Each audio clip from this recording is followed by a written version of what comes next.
amigos, estamos aquí con nuestra invitada del día, la doctora Joana Aguilera, neurooftalmóloga, quien nos está tratando el tema de el pseudotumor cerebral. Doctora, ¿qué otras manifestaciones que habíamos estado hablando antes de la pausa puede presentar esta afección o el pseudotumor? Bueno, otra de las causas que el paciente se queja es del tinnitus o de pitido en los oídos. Este dato es muy característico de los pacientes con hipertensión intracraneana. El paciente muchas veces lo percibe como un pitido, pero muchas veces puede decir, doctora, yo lo siento como si me escuchara el corazón en el oído. Y realmente es un dato de hipertensión intracraneana. Nosotros vemos en esta imagen qué afección ¿qué es lo que más le molesta al paciente de esto? ¿Es un dolor a nivel del oído? No, es como un pitido. Es como si escucharan una presión dentro del oído. Pero no es dolor. ¿Cómo es el mecanismo de producción de esta? Es por los mismos datos de hipertensión intracraneana. Al haber esta hipertensión, entonces el paciente lo percibe de esa manera. Ok, ¿esto puede ser repetitivo? Sí. Pues no. Se puede dar asociado muchas veces con la misma cefalea. Cuando tienen cefalea, entonces el paciente puede decir, doctora, me da un dolor de cabeza que escucho pitidos en los oídos. ¿Esto solamente se maneja con la decompresión de la hipertensión? Con el control de la presión intracraneana. Ok. ¿Qué otras imágenes tenemos, doctora? Bueno, ya entonces, como ya hablamos de los síntomas, entonces ahora nosotros vamos a hablar de lo que nosotros como oftalmólogos o neurooftalmólogos observamos en el paciente, y es el fondo de ojo. Esta fotografía simplemente yo la quiero poner para que vean un nervio óptico, cómo se ve normalmente, con todos sus bordes, con su contorno delimitado, bien delimitado. Un paciente que tenga hipertensión intracraneana, ¿qué me va a dar? El papiledema. ¿Y cómo se define el papiledema?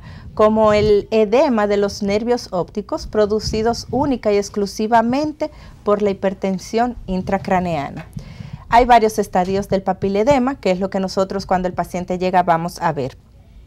Ya que vimos un nervio óptico normal, entonces ahora vemos lo que es un papiledema incipiente. Podemos ver que de este lado, en la flecha, se ven los contornos del nervio, pero del otro es muy difícil, están borrosos. Hay una gran congestión vascular y hay una elevación del nervio a ese nivel.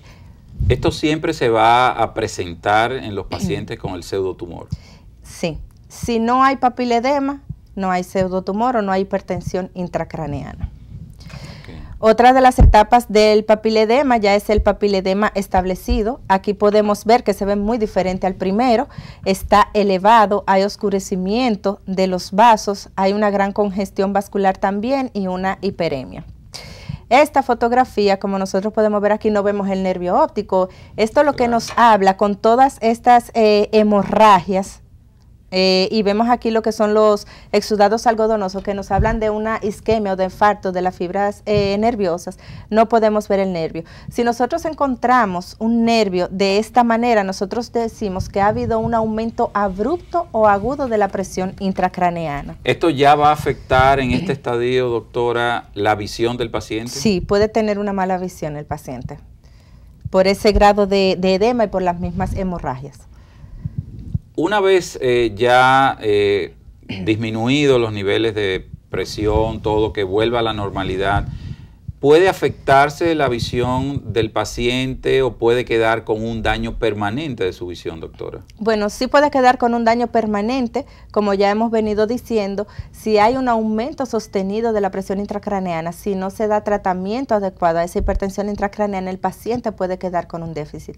Si vemos otra imagen que tenemos aquí, esta es otra etapa del papiledema. Ya esto es un papiledema crónico. Nosotros podemos ver aquí este nervio ya como está elevado y característicamente se describe así en los libros como corcho de champán. Esto nos habla que este nervio ha sufrido mucho tiempo de la hipertensión intracraneana. Y por último ya está lo que se llama atrofia óptica por papiledema. Si nosotros vemos este nervio comparado con el primero, es un nervio totalmente pálido, no tiene coloración, ya no tiene fibras nerviosas.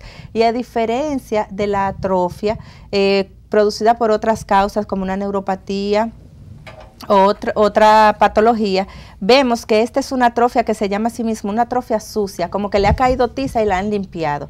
Y no se debe más que a la misma gliosis que se ve sobre el nervio.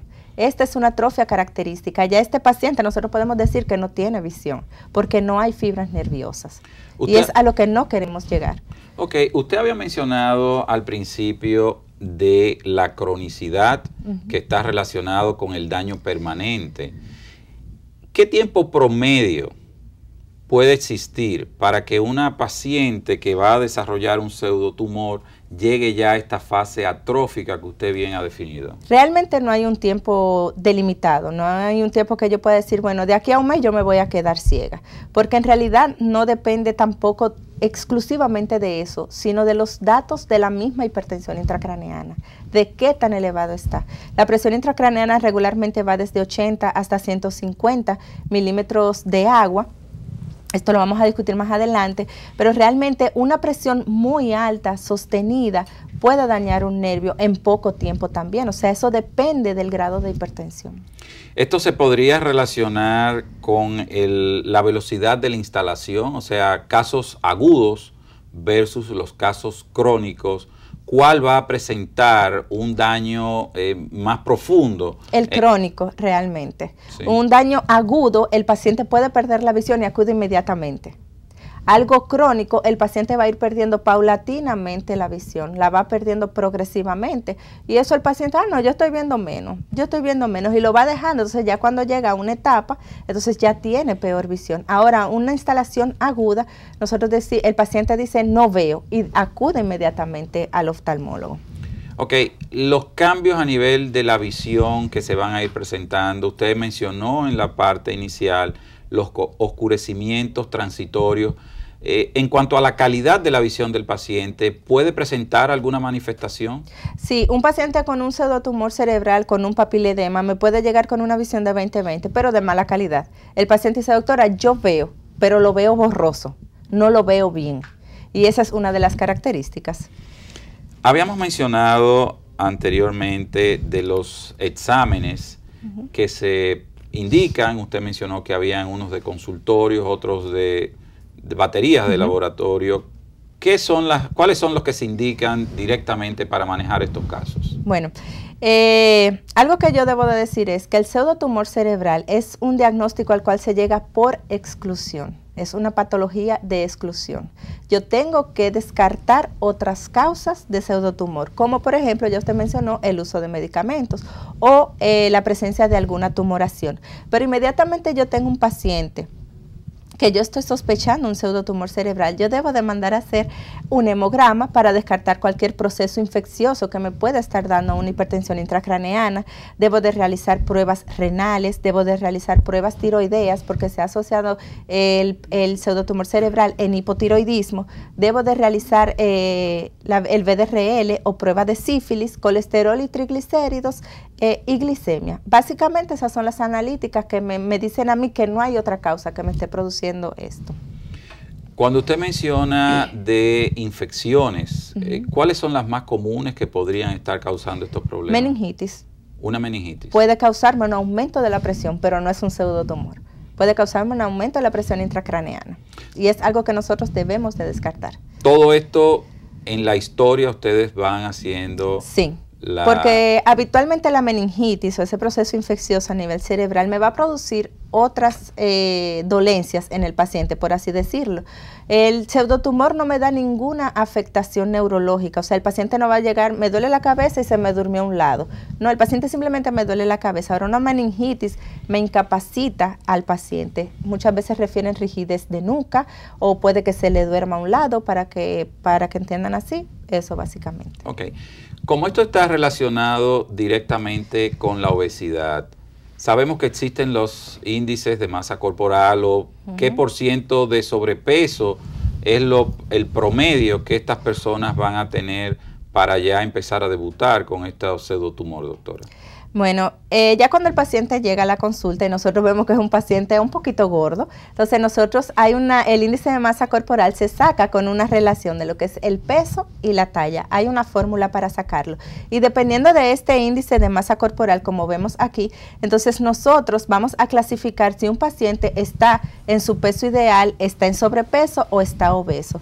Habitualmente se considera normal hasta 24.9 de índice de masa corporal. Ya por encima de 25 se considera un paciente obeso, de 30 a 35 un paciente en sobrepeso, de 25 a 30, de 30 a 35 obeso, y ya mayor de 35 severamente obeso. Entonces inmediatamente el paciente llega, porque por ejemplo me puede llegar un paciente que yo no vea que es gordo, pero simplemente con preguntarle cuánto pesa, cuánto mide, yo saco mi índice de masa corporal. Ya si yo tengo, por ejemplo, un índice de masa corporal de 24, ya yo tengo que pensar obligatoriamente en que puede ser otra causa y no el peso.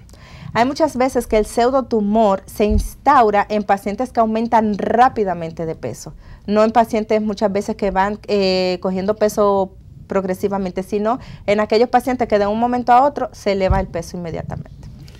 Estos pacientes sabemos que deben de entrar en un tipo ya de entrenamiento, de manejo para rebajar de peso. ¿La dieta influye en esto?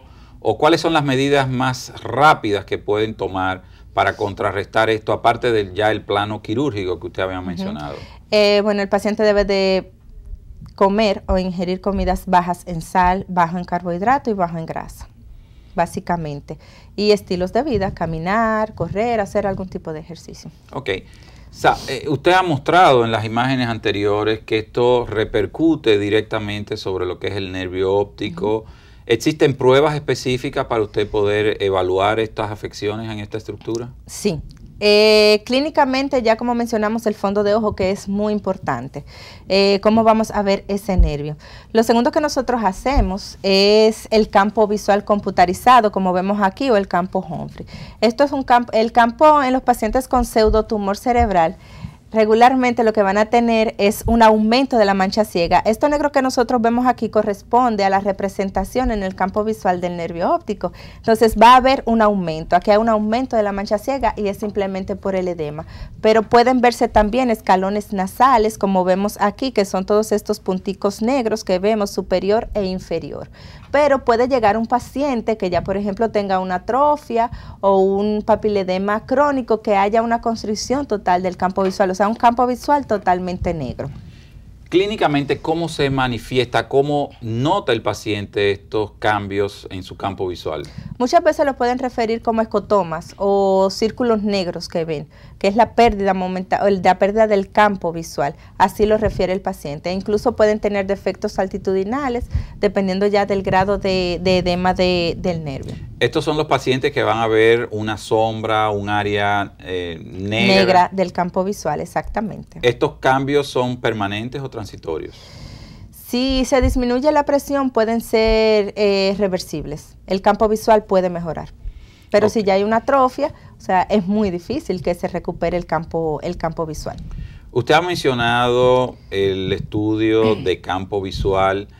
¿De qué otra analítica puede esto o indicaciones para descartar el pseudotumor se pueden apoyar ustedes los neurooftalmólogos?